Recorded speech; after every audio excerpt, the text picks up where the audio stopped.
food and drinks. Tom and his mother are at the grocery shop. They are buying food and drinks. The green grocer says, "Can I help you?"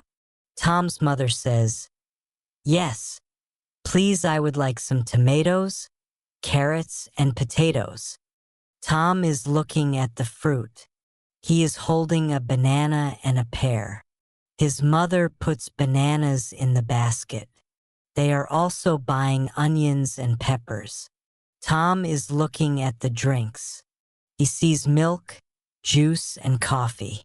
He asks, "How much is the juice?" The green grocer says, "It is $2." Tom's mother says, "I would like one juice, please." She also buys bread, butter, eggs, and chicken. The green grocer is putting the food in a bag. Tom is carrying the basket.